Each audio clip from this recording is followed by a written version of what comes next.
교과 과정에 대한 조사하고 있죠. 하는 학교도 있고 뭐 좀 늦게 하는 학교도 있고 그런데 어쨌든 오늘 뭐 그런 얘기들 좀 주로 할게요. 주로 하고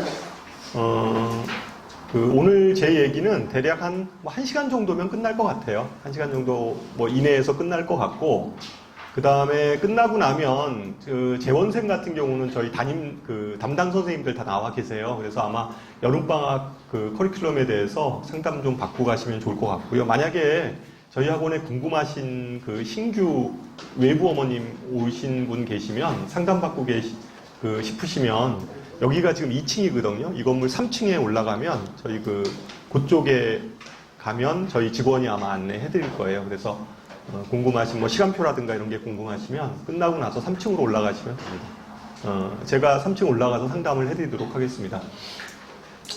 오늘 주제는 꼭 알아야 될 고등학교 1학년 학생이면 꼭 알아야 될 대입 전략이라는 주제를 가지고 준비를 했는데요.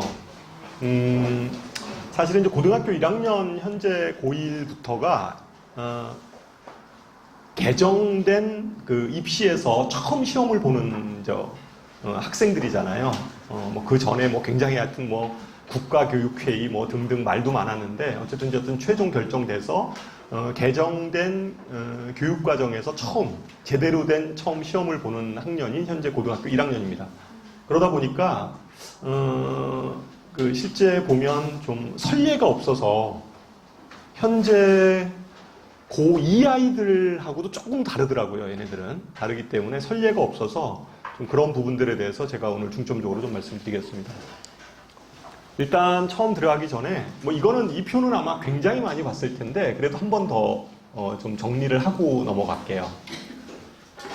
지금 현재 고등학교 1학년 아이들이 배우는 교육과정은 이렇게 이루어져 있죠. 그러니까 1학년 때는 공통과목을 공부하고요. 1학년 때 공통과목, 그래서 국어, 수학, 영어, 뭐 한국사, 뭐 통합사회, 통합과학 이렇게 배우는 게 고등학교 1학년 때 이걸 공부를 하고 2학년, 3학년 때 선택과목을 공부하게 돼요. 2학년, 3학년 때 선택과목을 공부하는데 선택과목은 두 종류로 나눠져 있어요. 일반 선택과목하고 진로 선택과목이 있어요.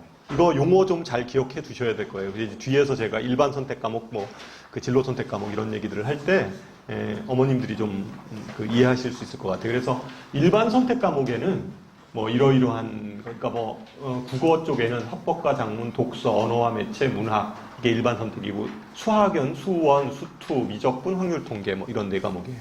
기하 같은 경우는 진로 선택 과목이에요.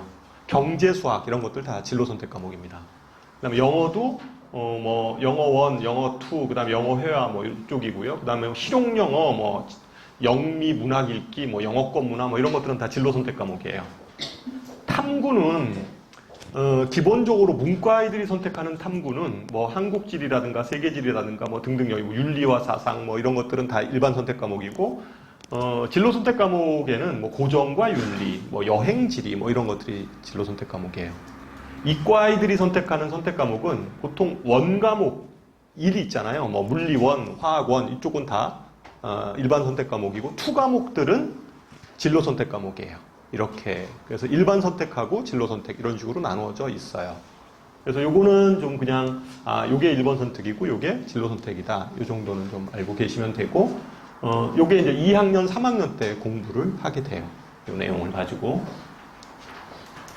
그런데 현재 고등학교 1학년 아이들부터 적용되는 가장 큰 차이점 중에 하나는 진로 선택 과목들 있잖아요. 아까 얘기했던 진로 선택 과목들.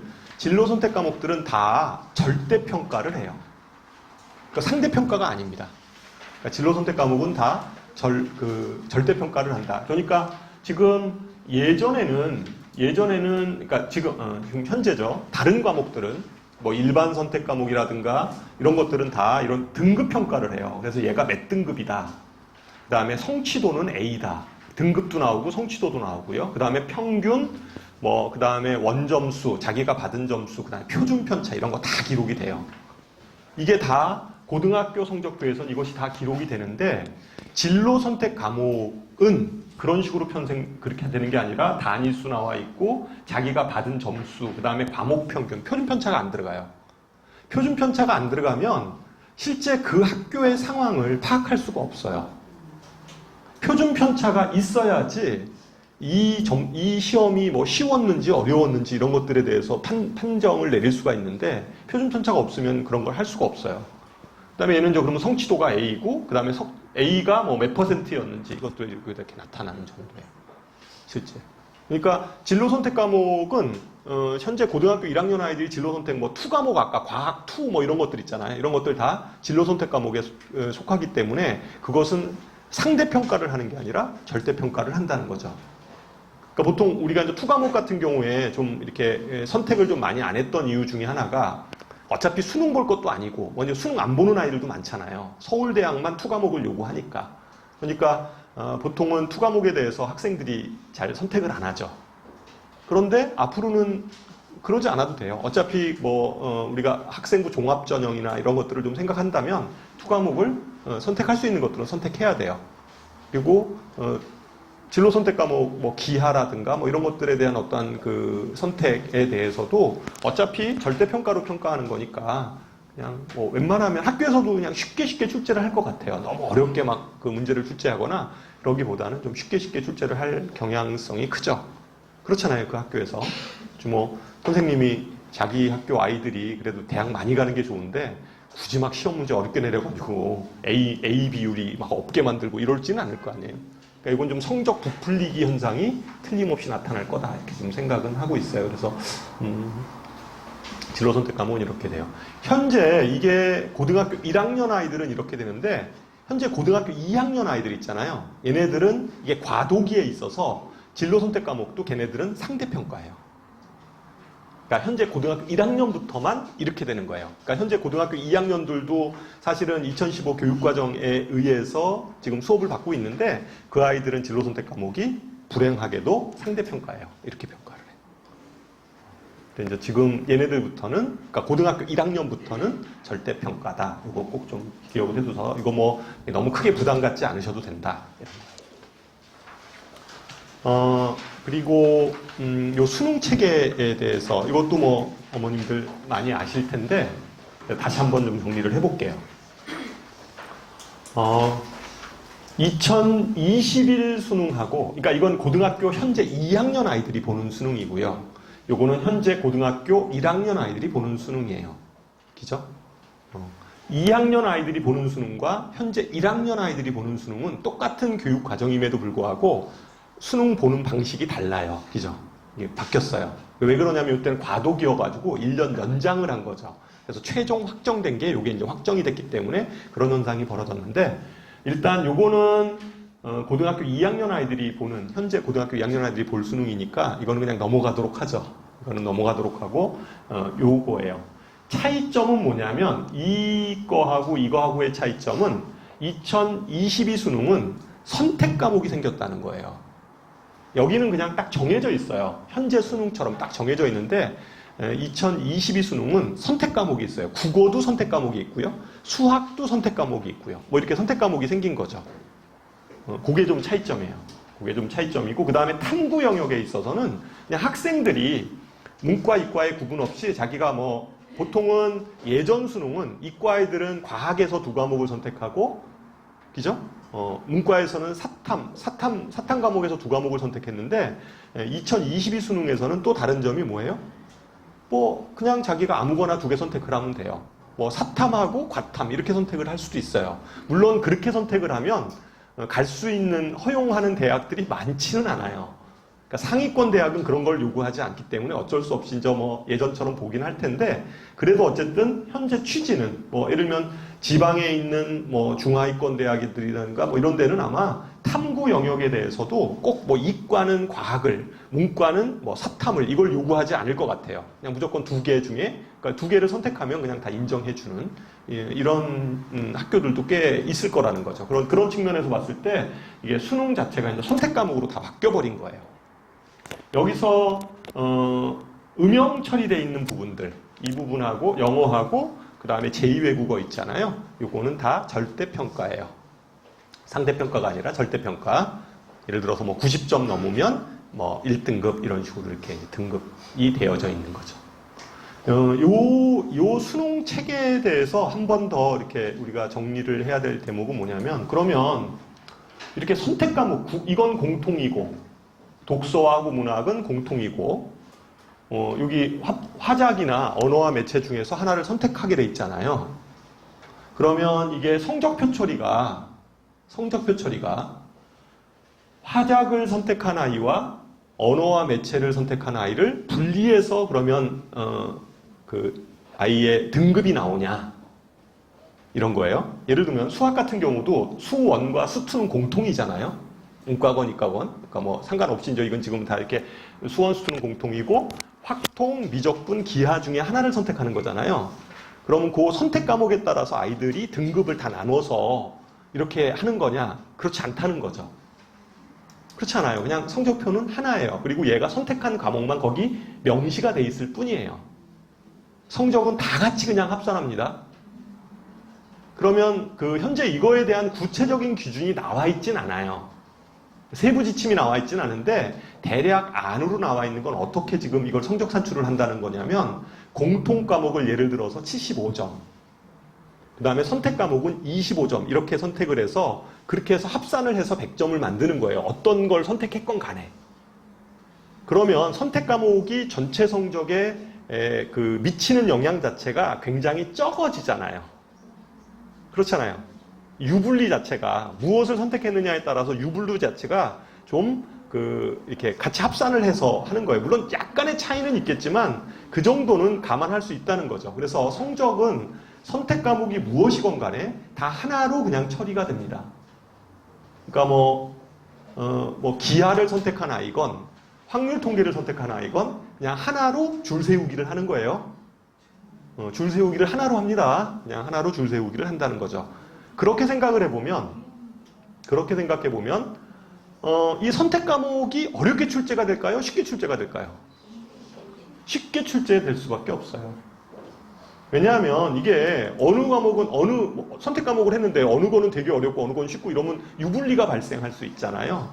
그래서 아마 선택 과목은 그냥 무난하게 출제가 되지 않을까. 그러면 새칭 우리가 킬러 문항이라고 하는 변별력 있는 문항들은 이런 공통 과목들 있잖아요. 수학도 뭐 이쪽, 이쪽, 뭐 수원, 수투 이쪽에서 오히려 변별력이 생길 걸로 예상이 됩니다.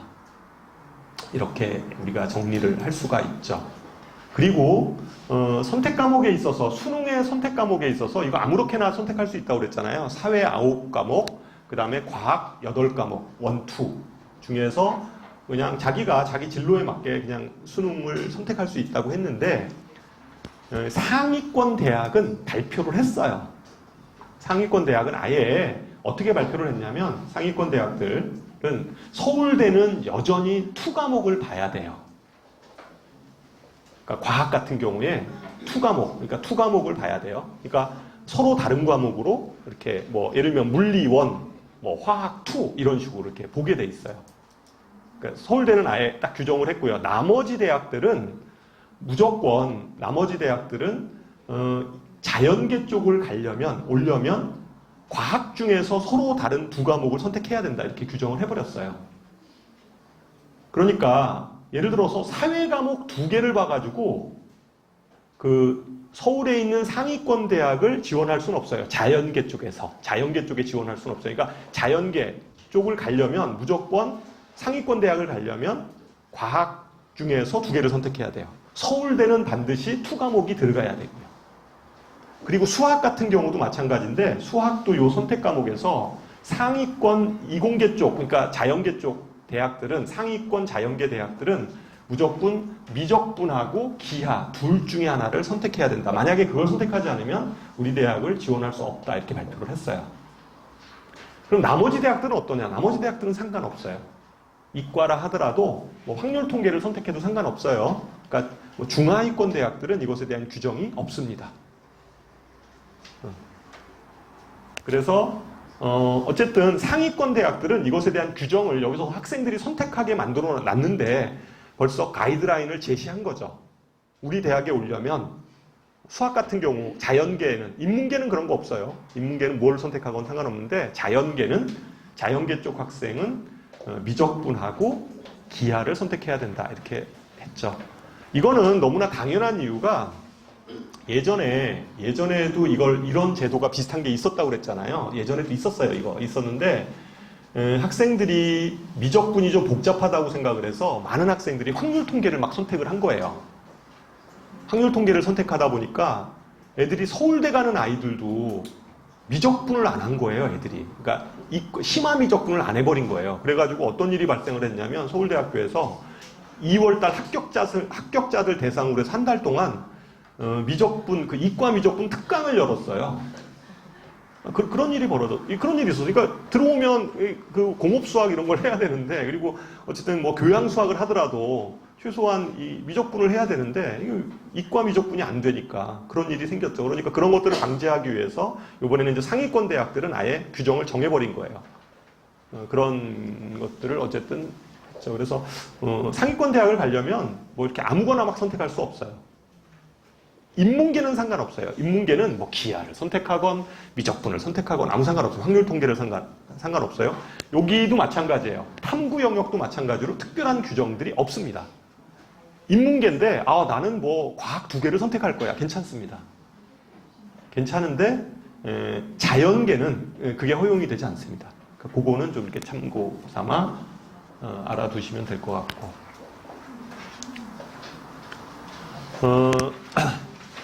여기서 수학을 조금 말씀을 좀 드리면, 이것도 뭐 제가 좀 많이 얘기를 드리는 건데, 여기 수학 이렇게 나와 있는 게 고등학교 1학년 때 현재 지금 고등학교 1학년 아이들이 배우는 내용이고요. 그 다음에 수원, 수투, 미적분, 확률 통계 요 4개 있죠? 요 4개 여기까지. 요거 4개 하나 두 번째 줄부터 여기 5번째 줄까지. 그러니까 수원, 수투, 미적분, 확률 통계. 이게 일반 선택 과목이죠. 일반 선택 과목. 왜 이 얘기를 제가 다시 얘기를 하냐면, 서울대가 또 지침을 발표를 했어요. 그거 보신 적 있죠? 학교 교과 이수 가산점 제도. 그러니까 서울대학에서 교과 이수 가산점 제도를 발표를 했어요. 이거는 정시에서 그렇게 가산점을 주겠다는 거예요. 정시에서. 그런데 서울대가 이렇게 발표를 정시에서 이렇게 하겠다라고 발표를 한 걸로 봐서는 이게 수시에서도 그대로 적용이 되지 않을까 이런 생각은 해요. 그래서 가산점 제도를 발표를 했는데 서울대에서 가산점을 1점짜리하고, 그러니까 유형 1은 1점을 주겠다. 그 다음에 유형 2는 2점을 주겠다. 이렇게 발표를 해요. 가보면 있죠. 이게 없나? 여기 있네요. 유형 1, 우리 책에 보면 있어요. 유형 1, 유형 2 이렇게 2개로 나눠놨어요. 서울대가. 그래서 유형 1은 수학 같은 경우는 일반 선택 과목 4개를 듣거나, 일반 선택 과목 뭔지 알죠? 일반 선택 과목 4개를 듣거나, 아니면 일반 선택 3개, 진로 선택 1를 듣거나, 이러면 수학 같은 경우는 1점을 주겠다 이런 거예요. 근데 유형 2도 마찬가지예요. 똑같아요. 그러니까 수학은 여기서 별 차이가 없어요.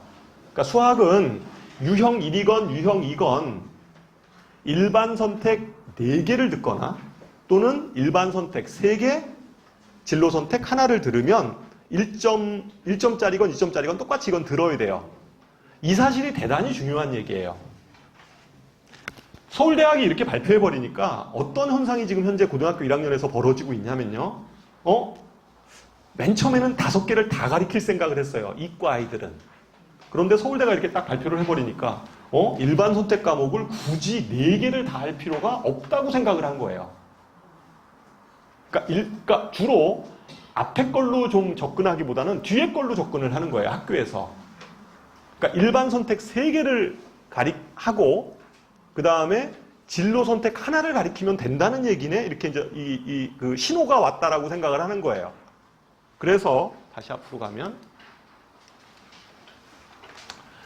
여기까지가 일반 선택이잖아요. 요 되게 수원, 수투, 미적분, 확률 통계 이게 이제 일반 선택이니까 이 중에서 3개를 선택하게 만드는 거예요.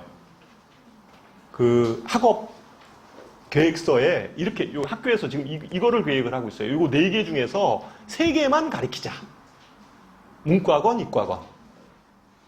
그러면 어떻게 공부를 할까요? 아이들이. 이과 애들은 수원, 수투, 미적분을 하겠죠. 그죠? 그러니까 확률을 아예 안 가리켜요. 안 해도 되는 거예요, 그냥. 서울대에서 발표해 줬으니까 이렇게 해도 된다고 얘기를 하니까 확률을 아예 빼버려요. 그리고 문과 애들은 어떻게 해요? 수원, 수투, 확률 통계를 하게 되죠. 일반 선택에서는. 그 다음에 이제 진로 선택 하나를 해야 되잖아요. 진로 선택 하나를 해야 되니까 이과 애들은 뭐 하겠어요? 주로? 기하, 뭐 이런 것들 하겠죠. 기하를 듣고, 왜냐하면 기하를 듣는 게 좋아요. 대학교 가서 어차피 이과 아이들이 뭐 공업수학 이런 걸 하려면 기하를 하는 게 맞죠. 그렇잖아요. 이게 뭐 내신만 생각해야 될 건 좀 아니니까. 그래서 기하를 하는 게 좋습니다. 그래서 이과 애들은 아마 기하를 선택을 대다수가 할 거고, 문과 애들은 어떤 걸 선택을 할까요? 뭐 경제수학이라든가, 그죠? 그다음에 뭐 수학 과제 탐구 뭐 이런 것들을 아마 계열에 따라서 선택할, 아니면 뭐 실용수학 뭐 이런 것들도 있어요. 그런 것들을 아마 선택하게 될 거다. 진로 선택에서. 그래서 요게 지금 요 내용이 서울대가 가산점 제도를 발표함에 따라서 고등학교 2학년 아이들하고 1학년 아이들하고 지금 현재 고2하고 고1하고 달라진 점이 이 부분이에요. 수학은. 지금 현재 고등학교 2학년 아이들은 아마 5개를 다 가리킬 생각으로 커리큘럼이 나와 있었어요. 그러니까 이 5개를 이과 애들은 이 5개 다 한다. 문과 애들은 하나, 둘, 셋, 그 다음에 하나 더 하는 거. 이런 식으로. 그러니까 4개 정도를 문과는 하고, 현재처럼 이과 애들은 좀 5개, 이 5개를 좀 다 할 생각을 했던 것 같은데요.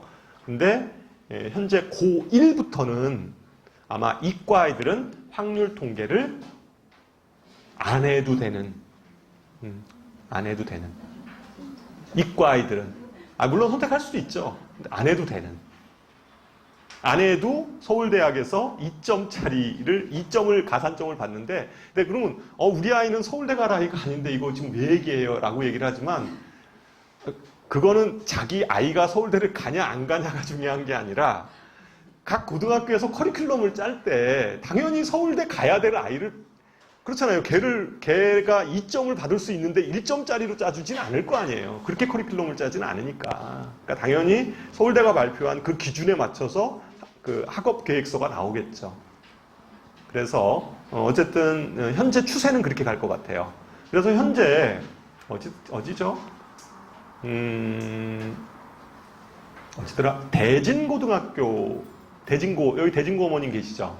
대진고 아마 커리큘럼 요거 그 확률 통계 지금 빼고선 짤 것 같아요. 낙생고등학교도 아마 뺄 것 같아요. 발 빠르게 움직이는 학교들 막 있더라고요. 그래서 그다음 또 어디더라? 저쪽 이맨가 어디? 하여튼 요새 지금 계속 뭐 조사하는 것 중에서 아마 긴급하게 공문 내보내서 커리큘럼 1학년 3월 달에 발표한 거하고 좀 다르게 지금 수정하고 있는 걸로 알고 있어요. 어쨌든 그렇게 지금 현재 가고 있다.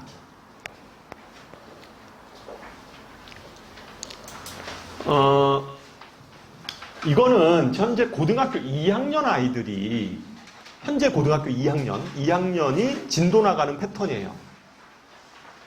현재 고등학교 2학년이. 그러니까 이거는 뭐 그냥 참고 삼아 그냥 볼 필요가 있는 자료인데, 이거랑 똑같이 가지 않아요. 아까 그 발표된 게 좀 이게 변화가 됐기 때문에. 현재 고등학교 2학년들은 이렇게 하고 있어요.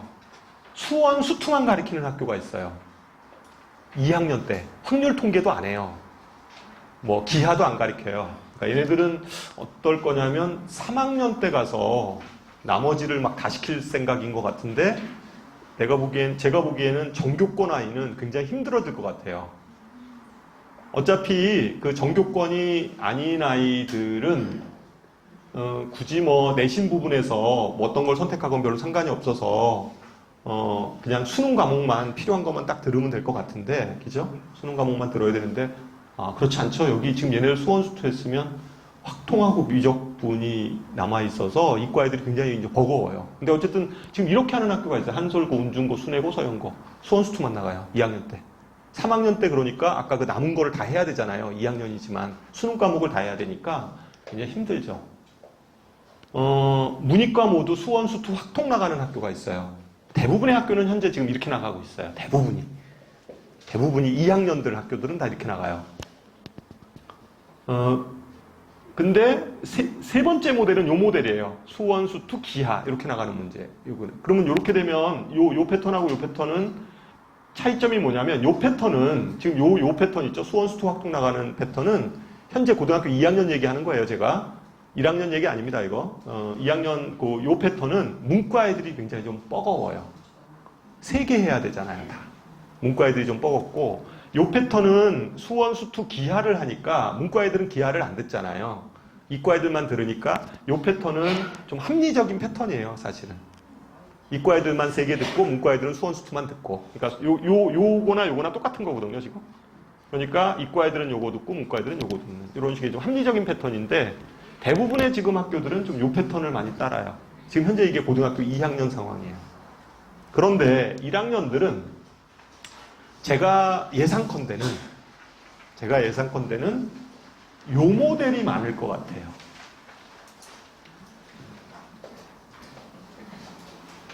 요 모델이 제일 많지 않을까.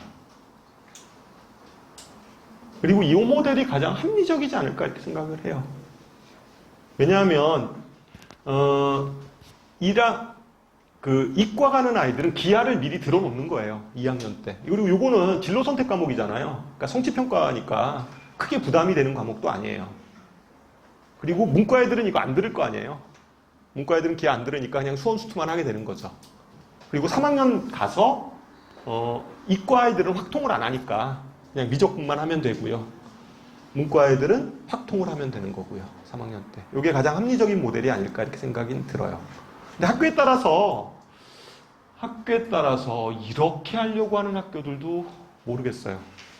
제가 보기엔 이렇게 가면 그러니까 5개를 다 가리키겠다는 얘기인데 이 모델은 좀 어떨지는 모르겠어요. 이 모델은 또 너무 좀 약해요. 이과 아이들이 기하를 3학년 때 가서 미적분하고 기하를 들어야 되니까 아니면 아예 안 하든가. 근데 안 할 수가 있나요? 상위권 아이들은 학생부 종합전형 생각하면 수학 과목 달랑 수원, 수투, 미적분 요거만 딱 들으면 뭐라고 그러겠어요? 너는 수능 과목만 듣네? 이렇게 평가할 거 아니에요. 넌 진로 선택 과목 하나도 안 듣고 수능 과목만 들었네? 수능에 필요한 것만 듣는 아이구나? 뭐 이렇게 생각을 할 수가 있으니까 이건 좀 약간 불리하죠. 상위권 입장에서 보면. 그러니까 결국은 또 막 다 듣게 되니까 고3 때 너무 무리가 가요. 그죠? 제가 보기에는 가장 합리적인 모델은 요 모델이고 아마 대부분의 모델이 이쪽으로 가지 않을까 이렇게 생각이 들어요. 혹시 학교에 이렇게 영향을 이렇게 끼치실 수 있는 어머님들이 계시면 이 모델이 가장 합리적일 거라고 생각이 들어요. 그러지 않을까요? 이렇게 가는 게 맞죠. 어차피 학교에서 이과 아이들이 확률 통계까지를 꼭 해야 될까? 안 해도 될 것 같아요. 그러니까 수원, 수투, 그죠? 수원, 수투, 그 다음에 미적분, 기하. 요 4개 정도 하면 되죠. 서울대에서도 그렇게 발표를 했는데. 그래서 그 기준에 따라서 학교에서 지금 막 바뀌고 있어요. 아마 하반기에 지금 1학기 때 그 설문조사 하는 학교가 있고요. 그거 지금 안 하는 학교는 아마 2학기 때 아마 하리라고 생각을 합니다. 그러니까 요 기준에 의해서 설문조사에 응하시면 될 것 같아요. 선택 과목에서. 보통 문과 애들은 대부분 확통을 아마 들을 거예요. 확통을 듣고 이과 애들은 미적분, 기하 이렇게 듣겠죠. 개중에 그런데 예를 들어서 이과인데 좀 상위권 대학을 좀 목표로 하지 않아요. 그리고 미적분이나 기하 이런 게 하는 게 좀 싫은 아이들은 확률 통계를 선택할 수도 있겠죠. 그렇지만 상위권 대학을 가려면 무조건 이과는 미적분하고 기하를 선택해야 되니까. 아까 요 교과 이수 가산점에 대해서 제가 수학만 얘기했는데요. 수학은 똑같아요. 유형 1이나 유형 2나 똑같으니까 수학은 그냥 정해진 거고 차이점이 1점 받는 거하고 2점 받는 거의 차이점은 뭐냐? 탐구로 결정이 돼요. 탐구 영역으로. 탐구가 과학 같은 경우에 일반 선택 2개, 진로 선택 2개 이렇게 들으면 일반 선택 2개, 진로 선택 2개 이렇게 들으면 1점을 받는 거고요. 일반 선택 3개, 진로 선택 2개 이렇게 들으면 2점을 받는 거예요. 요 차이예요. 과학에 있어서. 그러니까 이과 애들 같은 경우에. 아니면 일반 선택 2개, 진로 선택 3개. 근데 밑에 거 하는 애는 없을 거예요, 아마. 이게 2과목 3개 듣겠다는 거거든요. 1과목 2개 듣고 이 밑에 케이스는 좀 없을 것 같고 위에 케이스가 많겠죠. 그러니까 일반 선택 3개, 진로 선택 2개 이렇게 들으면 2점. 만약에 일반 선택 2개, 진로 선택 2개를 들으면 1점 이렇게 주겠다는 거죠. 그러니까 학교에서는 커리큘럼 당연히 이걸로 짜죠. 학교에서는 이렇게 짜지 않겠어요? 이렇게 짤 거고, 그 다음에 사회 과목은 일반 진로 선택 다 합해서 3개만 듣는 경우는 1점을 주겠다. 근데 요거는 그게 아니라 일반 선택 3개, 진로 선택 하나. 그러니까 4개를 들으면 2점을 주겠다. 요 차이예요. 그래서 예시는 여기 쭉 나와 있습니다. 뭐 이렇게 들으면 1점이고 이렇게 들으면 2점이고 뭐 이렇게 돼가지고 예시를 제가 해놨어요. 그래서 요게 서울대학교에서 발표한 요게 정시에서 가산점을 주겠다는 거거든요. 정시에서 1점하고 2점을 어머님들 보면 뭐 수능 하나 더 맞추면 되는 거 아니야 이렇게 생각을 하실 수 있지만 그렇지 않아요. 그렇지 않습니다. 서울대를 보는 아이들은 그렇지 않습니다. 0점, 1점 가지고 붓고 떨어지고 막 이래요. 그래서 굉장히 큰 점수예요. 그리고 학교에서 무조건 이렇게 커리큘럼 짭니다. 그래서 수학에 대해서는 아까 제가 얘기했던 대로 아마 그렇게 정리가 될 거다. 5개를 다 배우진 않을 거다. 근데 5개를 다 하려고 하는 학교도 있는 것 같아요.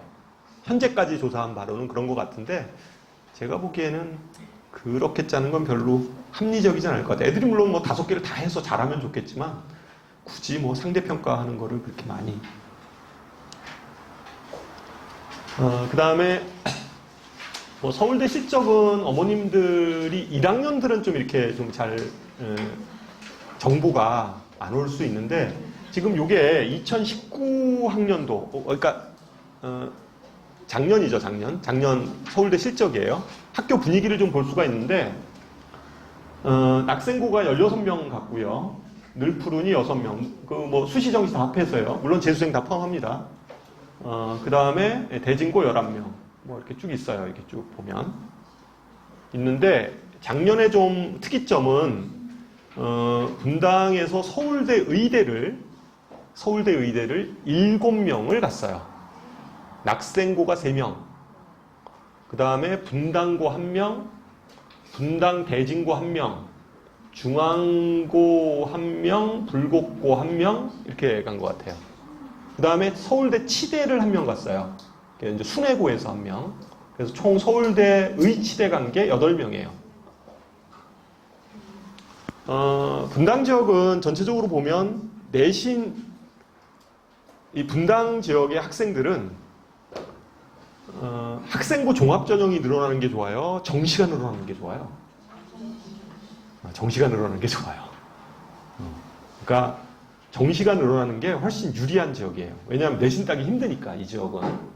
그렇잖아요. 그리고 아이들이 내신보다 수능 성적이 훨씬 더 높아요. 대체적으로 내신보다는 수능에 대한 그 점수가 훨씬 더 높습니다. 그래서 이 지역은 좀 그래요. 이런 어떤 지방에 있는 그 중소도시에 있는 학교들 있잖아요. 이런 데는 당연히 수시가 느는 게 좋죠. 걔들은 워낙 내신이 아주 빵빵하니까 거기 있는 애들은 그래서 이제 그런 애들은 그렇죠. 근데 어쨌든 이제 저희 지역은 그 보면 수시보다는 이제 아이들이 정시로도 굉장히 많이 가죠. 대체적으로 보면 정시가 많죠. 서울대 같은 경우도. 뭐 이거는 뭐 그냥 표 보시라고 제가 얘기한 거고. 그냥 오늘은 그 대입시 부분에 대한 지금부터 나오는 뒷부분 있잖아요. 이 부분은 간단하게 제가 좀 얘기를 드릴게요. 간단하게 드리는데 어머님들 그 입시 요강 이렇게 보면 복잡하잖아요. 그죠? 학교마다 뭐 그렇게 다른지 막 다 달라요. 뭐 수능 최저가 있고 없고 뭐 어느 데는 면접을 뭐 수능 전에 보고 어느 거는 면접 후를 보고 뭐 그다음에 그죠? 교과 전형인데 뭐 교과 전형에 뭐 수능 최저가 있는지 없는지 학교마다 다 달라요. 그죠? 다 달라서 사실은 자기가 관심이 있는 대학들만 찾아보는 것조차도 상당히 힘들죠. 그러니까 그 6개 정도를 막 찾아봐야 되는데 그거조차도 대단히 힘들어요. 그래서 오늘 제 얘기는 그냥 제가 대학 입시를 좀 쉽게 이해할 수 있는 쪽으로 얘기를 할게요. 대학 입시를 이해하려면 그러니까 수험생의 입장에서 대학을 바라보면 안 돼요. 대학 입시를 이해하니까 대학 입시 구조를 이해하려면 수험생의 입장에서 대학 입시를 대학 입시를 바라보면 안 되고요. 오히려 대학의 입장에 서봐야 돼요. 그러니까 본인이 내가 만약에 연세대학교 입학처장이라고 생각을 해보면 어떤 식으로 이게 입시 구조를 짜는 게 본인 대학에 유리할까? 그러니까 각 대학에 유리하게 입시 요강을 짜고 있는 거죠. 엄청난 신경전을 벌이고 있어요. 엄청난 신경전을 벌이고 있죠. 그러니까 예를 들면 연대하고 고대하고 입시 구조 짜는 거 보면 계속 바뀌잖아요. 그러니까 서로 막 경쟁하면서 이렇게 바뀌는 거예요. 서울대하고 연대하고 관계 이런 것도 다 그거 고려해서 이렇게 짜는 거예요. 또 그 밑에 마치 이게 무슨 먹이사슬처럼 이렇게 연결이 돼 있어요. 그러니까 그 구조를 이해하면 상당히 대체적인 그 입시가 어떻게 가는지를 사실은 이해할 수 있어요. 그런 관점에서 이해할 수가 있습니다. 그래서 그거를 제가 먼저 좀 말씀을 드리고 할게요. 요거부터 먼저 얘기할까요? 요 얘기는 지금 제가 요 표를 나타내는 거는 이 가로축은 내신 등급이에요. 내신 등급이어서 요 1등급, 이거 잘하는 아이들이죠. 여기가 잘하는 아이들이고, 이건 수능 등급이에요. 세로축은 수능 등급이에요. 자, 이렇게 생각하시면 돼요. 여기에 이게 이 y는 있고 그러니까 요 직선 있죠. 요 직선 이렇게 쭉 지나가는 직선. 그러니까 y는 있고 x라고 생각하면 이 직선이라고 생각하면 a, d, g 요 아이들은 내신 성적이나 수능 성적이 비슷해요. 그러니까 내신 성적하고 수능 성적이 비슷한 아이들이고요. 요 직선 왼쪽 저쪽으로 수능 쪽으로 있는 아이들은 이쪽 그러니까 B나 E는 내신 성적에 비해서 수능 성적이 안 나오는 아이들이에요. 그렇잖아요. 내신은 1등급인데 수능은 2, 3등급이니까 내신 성적에 비해서 B하고 E 그룹은 내신 성적에 비해서 수능 성적이 안 나오는 아이들이고요. 상대적으로 E나 F는 C나 F는 내신 성적에 비해서 수능 성적이 좀 높은 아이들이에요. 이렇게 구별을 한 거예요. 제가 이제 기준에서 얘기하는 거는. 당연히 이것만 좀 빨리 해서 넘어갈게요. A그룹 아이들 있잖아요. 이건 내신도 1등급이고 수능도 1등급이니까 쟤는 보통 보면 아이들이 내신으로 쓰건 수능으로 쓰건 가죠. 아이들이 가요. 이게 수능 최저를 맞출 수도 있는 아이들이기도 하고요. 그러니까 의대 같은 경우는 수능 최저도 굉장히 높잖아요. 그러니까 그런 거를 맞출 수 있는 아이기도 하고 주로 요 A그룹 아이들은 추천 전형으로 가죠. 학교장 추천 이런 거 있잖아요. 서울대학교의 지역균형 선발이라든가 등등 학교에서 요구하는 그런 그 추천 전형을 다 쓰게 돼요. 그런데 그것에 비해서 요 B그룹 아이들이 있죠. 얘네들은 내신은 1등급인데 수능은 잘 안 나오는 아이들이에요. 얘가 꼭 다 11 찍는다 이렇게 보장을 할 수 없는 아이들이죠. 이런 아이들도 되게 많아요. 분당에도 많이 있습니다. 그러니까 내신에 비해서 수능 성적이 잘 안 나오는 그룹 아이들. 이 아이들은 어떻게 가야 돼요? 무조건 내신으로 대학을 가야 돼요. 무슨 수를 쓰더라도 가야 되잖아요. 그렇잖아요. 이 아이들은 가야 돼요. 그리고 이 아이들은 내신이 그래도 1등급 이렇게 언저리에서 오는 아이들이기 때문에 굉장히 상위권까지 이렇게 집어넣을 수 있어요. 그래서 어쨌든 그런 노력을 하죠. 물론 얘네들이 그 수시에 실패를 하면 재수를 합니다. 그러지 않겠어요? 재수하죠. 재수합니다. 목표치가 있기 때문에 얘네들은 그렇게 가겠죠. 어쨌든 요 아이들도 이제 그렇게 갈 거예요. C 요 아이들 있죠. 내신은 한 2, 3등급. 여기도 이 부류도 되게 많아요. 의외로 많아요.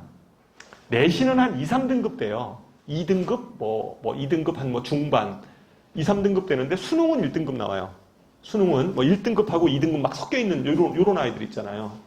많습니다. 이 아이들도. 학교에서도 그냥 공부 웬만큼 하는데 워낙 분당 지역이 내신 따기가 어려워서 내신 등급 이렇게 계산해 보면 2, 3등급 돼요. 실제 이 아이들이 수시로 그러니까 학생부 종합전형이나 이렇게 대학을 가려면 학과를 낮춰야 돼요. 그렇죠. 왜냐하면 지방 애들이 있어가지고 지방 애들은 내신 성적이 좋아요. 그리고 걔네들은 비교과 이런 것들도 그 지방에 있는 고등학교들도 그 전교권 아이들은 얼마나 관리해 주겠어요, 학교에서. 그러니까 좋죠, 사실은. 그러니까 요 아이들은 자기네들이 눈높이에 맞는 그런 학교를 가려면 학교를 낮춰야 되는데 그렇게는 안 쓰거든요.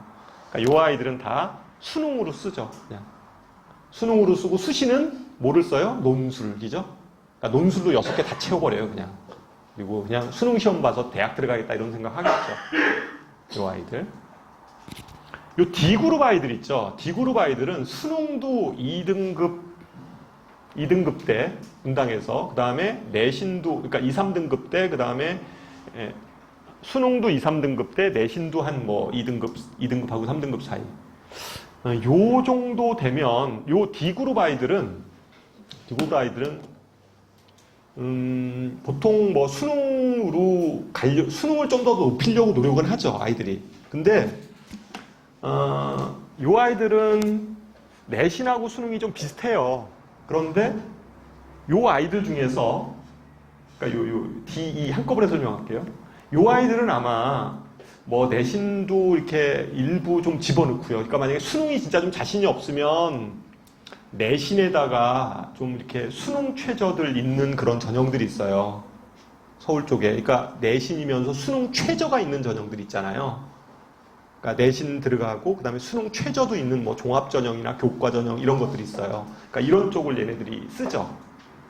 이런 애들은 그 뒤에 보면 다 정리를 해놨는데 어쨌든 이제 그런 전형을 써요. 그러니까 D그룹 아이들은 뭐 최저가 있는 뭐 종합 전형이나 뭐 교과 전형 뭐 이런 형태들도 쓰고요. 아니면 여기 그룹 아이들 중에서는 그냥 어차피 뭐 논술 쪽 쓰면서 아예 그냥 수능에 대해서 한 번 더 이렇게 그냥 거는 아이들도 있고 그렇죠. 그런데 요 2그룹 아이들 같은 경우 있죠. 요 아이들은 내신은 2, 3등급 되는데 수능은 굉장히 낮은 거예요. 잘 안 나와요. 이런 아이들 있잖아요.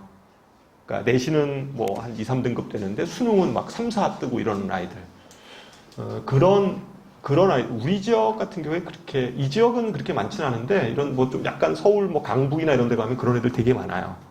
지방도 많고. 근데 이런 그룹 아이들, 그리고 또 뭐 분당에서도 있을 수는 있겠죠. 그러니까 이런 아이들 같은 경우는 어떻게든지 내신으로 가야 되잖아요.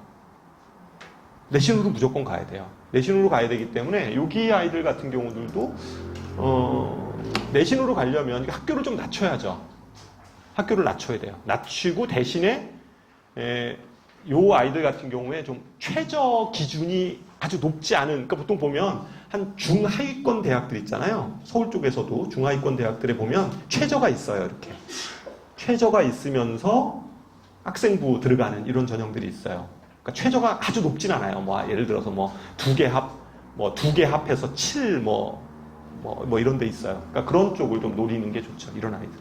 그러니까 최저가 있으면서 뭐 이렇게 이런 아이들. 그렇게 하는 게 좋고. 그 다음에 여기 아이들 있죠? 여기 F 그룹 아이들 같은 경우는 어쨌든 뭐 요 애들은 그냥 수능으로 가려고 할 거예요. 여기들도 수능으로 가려고 하죠. 이 아이들은. 수능으로 가려고 하고. 왜냐하면 수능이 내신보다 훨씬 더 이렇게 잘 나오니까 어쨌든 수능으로 가려고 하고. 문제는 요 G죠, G. G는 내신도 그다 그러고 그냥 수능도 이렇게 되잖아요. 근데 이 아이들도 뭐 비관할 건 없어요. 보통 요 그룹 아이들이 뭐 이제 적성고사 이런 것들도 많이 보기도 하고, 아니면 이 아이들도 그 수능 최저 있는 그런 전형들이 있어요. 수능 최저 있는 전형들. 그리고 여기 그룹 아이들 중에 보면 내신이 전부 다 이렇게 들어가는 게 아니라 이렇게 뽑아서 들어가는 학교들도 꽤 돼요. 내신 성적이, 그러니까 뭐 1학년부터 3학년까지 전부 다 들어가는 게 아니라 1학년 거 중에서 몇 개 뽑고 뭐 2학년 거 중에서 몇 개 뽑고 이런 대학들도 있거든요. 그러니까 그런 전형들 좀 찾아서 수능 최저도 있고 뭐 그런 전형들 좀 찾아서 집어넣으면 이런 아이들도 이제 가망성이 있죠.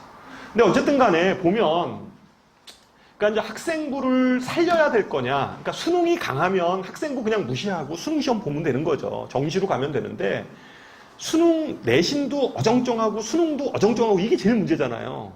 내신이 아예 좋아버리면 좋은데, 뭐 내신도 어정쩡하고 수능도 어정쩡하고 이래버리면 이제 그게 그때부터 고민이 생각되는 거거든요. 생각되는 거니까, 그러니까 그 부분들을 그러면 대학 입시에서 어머님들이 어떻게 찾아야 되는가에 대해서 제가 이 얘기는 그냥 간단하게 했으니까 제가 그 얘기를 좀 말씀을 좀 드려볼게요. 그러니까 우리나라의 대학 입시의 구조가 어떻게 되어 있는지를 제가 지금부터 말씀을 드리도록 하겠습니다. 일단 대학 입시는 크게 정시 빼고요. 수시에서는 3가지잖아요. 수시에서 3가지 아니에요? 수시에서 3가지인데 크게 3가지예요. 특기자 전형 빼고. 특기자 전형 뭐 거의 여기 해당되는 지금 내용이 없다고 제가 봐서 그냥 특기자 전형 빼면 학생부 교과 전형 있잖아요. 학생부 교과. 그 다음에 학생부 종합. 그 다음에 논술 이렇게 세 개가 있어요. 학생부. 그러니까 여기서 논술도 제가 그냥 열애로 할게요. 논술도 그냥 이 세 가지가 있는데 학생부 교과하고 학생부 종합 얘기만 좀 해볼게요. 학생부 교과와 학생부 종합 얘기만 제가 하겠습니다. 그러니까 논술 전형하고 특기자 전형은 제가 여기서 언급하지 않을게요. 일단 상위권 대학들 있죠. 서울대, 연대, 고대, 그러니까 중경 외 시까지, 시립대까지, 그러니까 상위권 대학, 11개 대학 정도 되죠. 이 대학들은 거의 종합전형이라고 써요. 다 종합전형이라고 표현을 해요. 학생부 교과전형이 없어요. 학생부 교과전형이 있는 학교가 그 11개 대학에서 있는 학교가 어디예요? 어디? 학생부 교과전형 있는데 거의 대부분 없어요. 거의 대부분 없는데 학생부 종합전형이라고 표명하는 데는 고대 하나예요. 고려대학교 학교 추천 1 있죠? 학생부 종합전형이라고 표방하는 데는 하나고요. 나머지는 학생부 종합전형이라는 용어를 잘 안 써요. 그쪽 대학들은. 그럼 무슨 소리냐? 서울대 직윤, 그 학생부 교과전형 아니냐? 학생부 교과전형 아니야? 서울대 직윤이. 맞죠? 교과전형이에요. 그래도 서울대학교의 분류표에 보면 학생부 종합이라고 써 있어요. 그럼 그걸 어떻게 봐야 되냐? 교과 성격이 강한 학생부 종합전형으로 해석을 해야 돼요. 학생부 종합전형 이렇게 해석을 해야 돼요. 그리고 그러니까 서울대학교는 어쨌든 서울대학교는 이제 그게 사실은 종합전형이라고 표명되어 있지만 이제 교과전형이죠. 연세대학교도 교과전형이 있어요, 없어요? 연세대학교 교과전형 없어요. 연세대학교는 종합전형이 크게 두 가지 정도가 있는데 하나가 뭐냐면 면접형이 있고 하나가 활동우수형이 있어요. 학생부 종합전형이라고 걔네들은 얘기를 해요. 그래도 내신 성적이 좋은 아이들은 어디를 써요? 면접형을 써요? 활동우수형을 써요? 내신 성적 좋은 아이들. 면접형 써요. 면접형이 연세대학교는 교과적 성격이 강한 종합전형이에요. 그러니까 내신 성적이 좋지 않은 아이들은 면접형 쓰면 떨어져요. 똑같이 종합전형이라고 써 있음에도 불구하고. 이런 거랑 똑같아요. 서울대학교도 그 지역균형 선발이 있고 일반 전형이 있잖아요. 그 학생부 종합전형이라고 부르는데 학생부 종합전형이라고 부르는데 내신 성적이 좋지 않은 아이들은 어디다 써요? 어디를 써요? 직윤을 쓰지 않고 일반 전형 쓰잖아요. 좀 떨어지는 아이들. 그거랑 똑같은 개념이죠. 연세대학교도 그래요. 고대도 마찬가지죠. 고대는 이제 아예 그냥 분류를 해놨죠. 고대는 좀 요번에 그 내신 정시 30% 그거를 좀 피해 가려고 우리는 그 고교 추천원이 학생부 교과전형이다. 이렇게 주장을 했다가 교과부에서 안 된다라고 해가지고 아마 고대도 입시가 바뀔 거예요. 정시 30%를 유지해야 됩니다. 고대도 지금은 고대가 정시 인원 확 줄여버려가지고 다 이렇게 학생부 그 교과 그다음에 종합 이걸로 많이 뽑았잖아요. 많이 뽑았는데 그거 그 교과부에서 못하게 한 거죠. 못하게 해서 너희들 정시 30% 만들어라 이렇게 이제 해가지고 아마 2022년 얘네들부터는 지금 현재 고1부터는 이제 그렇게 될 거예요. 그렇게 될 텐데 어쨌든 고대도 마찬가지죠. 고대는 이제 나눠놨으니까 아예 그 고교 추천 1 그 다음에 고교 추천 2, 그 다음에 일반 전형 이렇게 세 개가 있잖아요. 그 중에서 고교 추천 2나 일반 전형 이런 것들은 그 학생부 종합 전형이고, 그 다음에 고교 추천 1은 학생부 교과 전형이죠. 그거는 학생부 교과 전형의 형태를 갖죠. 성대도 그래요. 거기 성균관대도 성격을 보면 성대도 다 학생부 종합 전형이에요. 성대도 교과 전형이라는 얘기를 안 써요. 그런데도 불구하고 거기서 그 학과 모집 있죠. 학과 모집. 예전에 보면 구성균 인재 전형 이런 전형이 있어요. 구성균. 그러니까 요새는 성균 인재 전형 이런 얘기 안 쓰고요. 그냥 학과 모집하는 전형이 있어요. 학과 모집 전형이 교과 전형 성격이 큰 거예요. 거기도 내신 성적이 센 애들이 쓰는 전형이에요. 그러니까 학교에 보면 상위권 대학들은 제가 이제 결론을 얘기하면 상위권 대학은 학생부 교과전형이라는 표현을 잘 안 써요. 다 종합전형으로 표현이 돼 있는데 전형이 두 개가 있어요. 그러면 그 중에 하나는 뭐다? 교과 성격이 강한 전형으로 봐야 돼요. 교과 성격이 강한 전형으로 해석을 해야 돼요. 상위권 대학은 그렇다.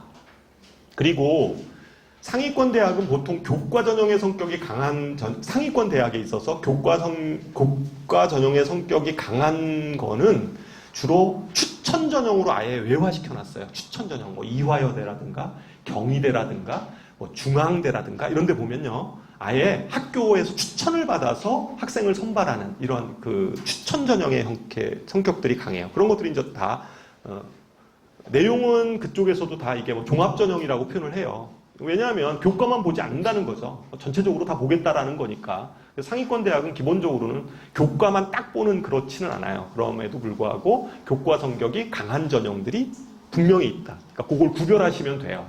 요강을 읽으시면서 그리고 이제 보면 이렇게 그런 것들을 좀 볼 수가 있어요. 그래서 그렇게 돼 있다라는 거고. 그 다음에 또 한 가지는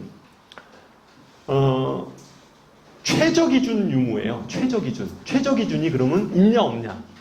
상위권 대학의 종합 전형은요. 상위권 대학의 종합 전형은 다 최저 기준이 없어요. 수능 최저 기준이 없습니다. 상위권 대학들은 없어요. 상위권 대학들은 없습니다. 있는 대학이 어디냐? 서울대. 서울대 지역균형 선발 있잖아요. 그 다음에 기억균형 선발 있잖아요. 그 다음에 고대. 고대는 일반 전형도 있고 추천 2도 있잖아요. 그러니까 그 학교들이 보통 종합 전형에서 있어요. 그 다음에 뭐 이대 이런 데 있고요. 이대. 그 다음에 뭐 홍익대인가 뭐 이런 데 있고. 하여튼 최저 기준이 있는 데는 몇 개 없어요. 종합 전형은 거의 대부분 다 최저가 없어요. 있는 데가 좀 몇 개 있다. 이 정도로 생각할 수 있고. 그 다음에 보통 교과 전형은요, 면접 시기에 있어서 어머님들이 좀 생각하실 게 면접 보는 거 있잖아요. 수시에서. 면접 시기는, 교과 전형들은 다 수능 전에 뽑아요. 대부분. 교과 전형은. 수능 전에. 교과 전형은 수능 전에 이렇게 봐요. 왜 그럴까요? 왜 수능 전에 뽑으려고 할까요? 일단 하여튼 대학의 입장에서 보면 교과 전형은 진짜 전교권 아이들이 쓰는 거잖아요. 그러니까 먼저 좀 뽑아내는 게 좋잖아요. 학교의 대학의 입장에서 보면 그 전교권 아이들이니까 빨리 자기네 학교로 흡수를 하면 좋기 때문에 수능 끝나고 가버리면 애들이 도망갈 수 있어요. 아니, 수능 끝나고 딱 생각하면 생각이 바뀔 수 있잖아요. 내가 거길 왜 가? 이렇게 바뀔 수 있잖아요. 딴 데 더 갈 수도 있는데 이렇게 생각을 하니까 예를 들면 연대 같은 경우에 면접평 이런 데 있잖아요. 연대 면접평.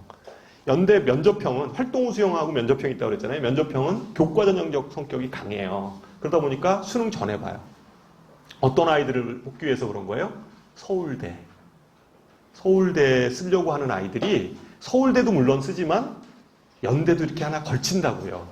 그렇잖아요. 서울대 꼭 된다는 보장이 없으니까 연대를 걸쳐요. 근데 그 중에서 좀 약간 서울대하고 연대까지는 그래도 내가 이렇게 갈 수 있어라고 하는 아이들은 빨리 뽑아내는 게 좋잖아요. 그러니까 수능 전에 벌써 딱 그냥 시험 보게 하는 거예요. 그리고 연대 최저도 없잖아요. 그러니까 면접 봐가지고 그냥 애가 괜찮은 것 같으면 확 납치해버리는 거죠. 물론 이제 서울대에 붙으면 어쩔 수 없이 서울대로 뺏기겠지만 그러니까 서울대가 떨어진다라고 생각하면 어쨌든 서울대급이잖아요. 애가. 서울대를 쓸 수 있을 정도 되는 아이들이니까. 그러니까 당연히 앞에다 뽑죠. 고대 고교 추천 원. 학교 추천 원이 있잖아요. 그거 다 언제 봐요? 수능 전에 봐요. 수능 시험 보기 전에 봐요. 올해는 어떠냐면, 올해는, 고대하고 연대가 인문계는 같아요. 인문계는 같은데 자연계는 그 다음 날인가 그렇더라고요. 그래가지고 연대 고대 같이 써도 되겠더라고요. 근데 어쨌거나 고대도 교과 전형들은 다 수능 전에 좀 있으려고 해요. 보려고 해요. 근데 재밌는 거는 고대, 서울대, 연대, 서울대는 오히려 그냥 서울대는 배짱이죠. 서울대는 뭘 수능 전에 너희들을 보냐. 그냥 수능 다 끝나고 와. 이제 이렇게 돼버리는 거죠. 서울대는 뭐 어차피 뭐 그렇잖아요. 수능 전에 보고 서울 후에 보고 뭐 아무 상관없으니까. 근데 이제 연대나 고대는 벌써 서울대급 아이들을 뽑아내기 위해서 그런 거고, 고대도 왜 고교 추천원을 수능 전에 볼까요? 당연히 그렇잖아요. 서울대급 아이들을 뽑기도 하고, 그 다음에 연대로 또 빠져나가려고 하는 아이들도 같이 이렇게 해야지만이 우선적으로 선점할 수 있잖아요. 대학의 입장에서 보면. 그러니까 당연히 그 수능 전에 이렇게 하게 되는 거예요. 잘 생각해 보시면 다 이유가 있어요, 그게. 그런데 그 밑에 대학들 있죠. 성대, 한양대, 그 다음에 뭐 서강대 이런 데 있죠. 성대, 서강, 그런 데 있잖아요. 한양대, 요쪽은 거기도 교과 전형이 있고 종합 전형이 있을 거 아니에요. 교과 전형이 있고 종합 전형이 있는데, 그런 대학은 특별하게 면접을 안 봐요, 아예. 왜 안 볼까요? 두 가지예요. 면접을 아예 안 봐요, 걔네들은.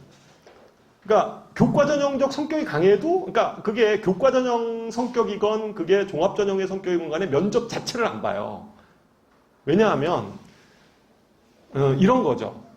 만약에 수능 전에 면접일을 잡아서 너 면접 보러 와 그러면 서울대, 연대, 고대 쓰는 아이가 거기 면접 보러 가겠냐고요. 안 갈 거 아니에요, 그죠? 왜냐하면 괜히 거기 갔다가 붙들려 버리면 납치당할 수도 있으니까 안 가요, 절대로. 생각을 해보면 거기 안 쓰죠, 원서. 그러면 수능 끝난 다음에 그럼 면접 보러 와 이러면 애들이 또 거기 가냐고요. 수능이 더 잘 나올 수도 있기 때문에 안 가요, 애들. 거기 보러 안 가거든요. 서울대, 연대, 고대급 아이들이 거기 가진 않는다는 거죠. 그러니까 그 서울대, 예를 들면 한양대라든가 성균관대라든가 뭐 서강대나 이런 그쪽 학교는 어떤 아이들을 뽑고 싶은 거예요? 연대, 고대급 정도 되는 아이들을 뽑고 싶은 거잖아요. 그 아이들 이쪽으로 좀 땡기고 싶은 거니까 굳이 면접 같은 것들을 괜히 만들어 놓으면 번거로운 거예요. 얘들이 오지도 않거니와 수능 끝나면 다 도망가. 그러니까 어떻게 해요? 야, 우리는 그냥 서류로만 다 뽑아. 그럼 그냥 서류 쫙 세워놓고선 계속 추가 합격 그냥 하는 거예요. 뭐 애들 떨어지면. 그럼 저 쭉 뽑아내는 거죠. 애들.